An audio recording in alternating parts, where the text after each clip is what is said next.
it's Jay from Jay Schwanke's Life in Bloom, and I'm here with our friends at English Gardens to show you how to create a container that can be a cutting garden for your deck or patio. One of the things that I've inspired through Jay Schwanke's Life in Bloom on public television is the concept of a range plant. I'm always looking for plants that I can plant so that I can cut them for arrangements. That's the thing that's the most important to me, is I want to arrange my flowers. So many things I plant, almost everything that goes into my garden is something that I can cut. We can translate that arrange plant concept to a container garden.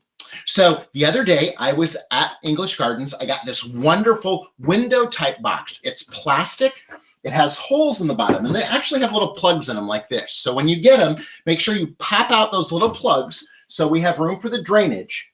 And we still want to add a layer of stones inside there. So I'm using the Spanish tiles. And we're going to throw a layer of those down.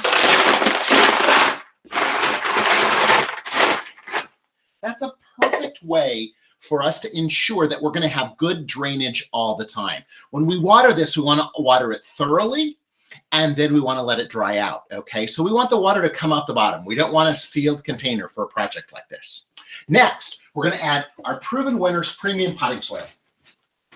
They are the experts, and so it's great. And we're going to add a layer of that potting soil over the top of the Spanish tiles we have down inside here, so that our roots aren't sitting on top of stone and they have somewhere to go.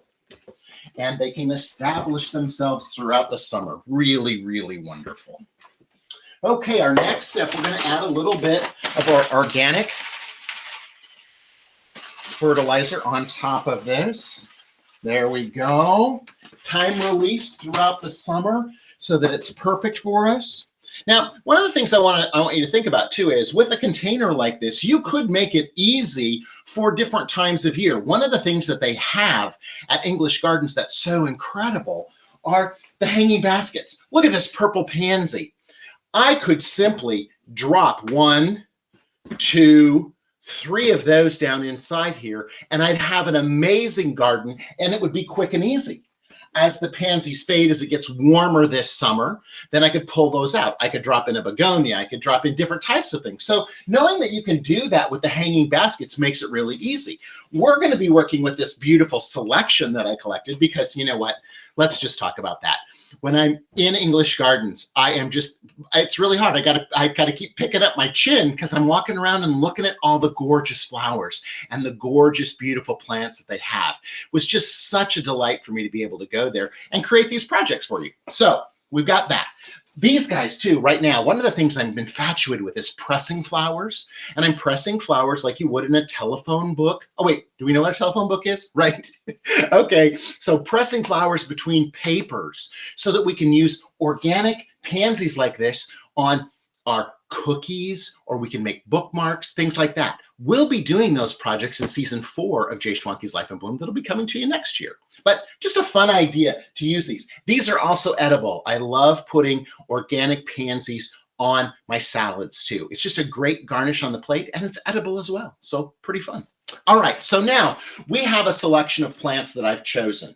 And I want to talk about the different things. One of them is a perennial, okay? I've got this Hellebore. I love Hellebores. First things out of the ground when it comes to spring.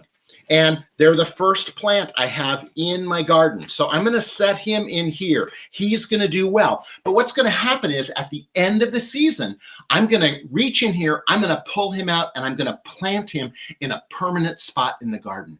Because then I will have him next year, and my investment continues to pay off. Really great opportunity.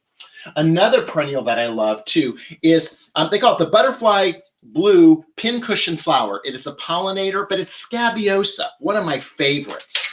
I love scabiosa because it's a twofold flower. One of the things that it does for me is, I have these beautiful blue scabiosa flowers right now, and I've got him tangled up in my little hellebore right there. Always got to make sure you take care of the little flowers. There we go. Okay.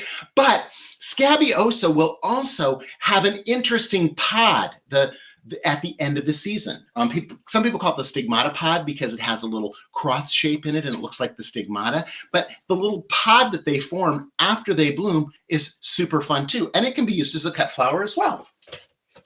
One of the things I think we forget about as a cut flower are geraniums. And so I love having a Martha Washington geranium in here too, because look at what that's going to do. And actually, you know what? I'm going to move it to the center because here's where I'm trying to decide. I'm trying to decide which one of these I want in certain spots so it's going to look really good. Now, I fell in love with this. I had not seen this plant before when I was in English Gardens, and I fell in love with it when I saw it. It's called the Sugar and Spice Foam Flower. It's amazing. It's a beautiful flower. Look at that. And what's even more interesting is the fabulous foliage on it. The foliage has a nice little maroon colored heart on the maple-like leaves. It's just really beautiful. And so we're going to use that on the end. Now, what's interesting about this is I've got these flowers and I've got them lined up down the middle of my pot. Okay, so this is where they're all going to go. They're going to go down the middle of the pot. Then I grabbed smaller varieties. I grabbed snapdragons, marigolds, ageratum, Dusty Miller, one of my favorite cut flowers, and coleus, okay? I love coleus as a cut flower, and it lasts a super long time. So what we're going to do is we're going to plant little sectors of this on both sides. And what I'm going to do with these is I'm actually going to color block my flowers. So I'm going to keep all my marigolds together. I'm going to keep all of my ageratum together, all of my snapdragons together, so that it makes a bigger impact. The other thing that it's going to provide for me is waves of flowers that are going to go throughout the season. Now, these pots, these four bigger flowers that are in here, have a much bigger root system, right? And so their root system is down inside here. And I've got to build up my soil level on each side, okay? So I'm going to do that right back here. I've done that on this side, okay? So now this is done on this side, and I'm going to go in on the other side, okay? And we're going to add, again, this is the Proven Winners Premium Potting Soil Mix. Best thing we can do. And plus we've got our food down inside there too. It's an organic food. So in case you want to use some of these as a garnish, one of the things, marigolds are edible and they have a wonderful flavor. I do marigold infused vodka. I do different types of things with my marigolds. So I think it's really important that we, you know, are thinking about these guys being organic so we can use them. People worry a little bit about hellebores, about touching them. The thing about the hellebores that is a little bit toxic or worrisome is the dark black root.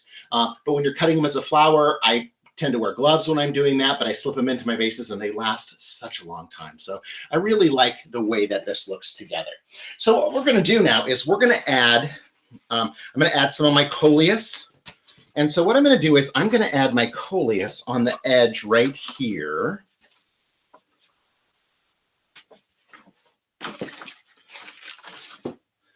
And I'm going to bring a couple around the front right here on this side.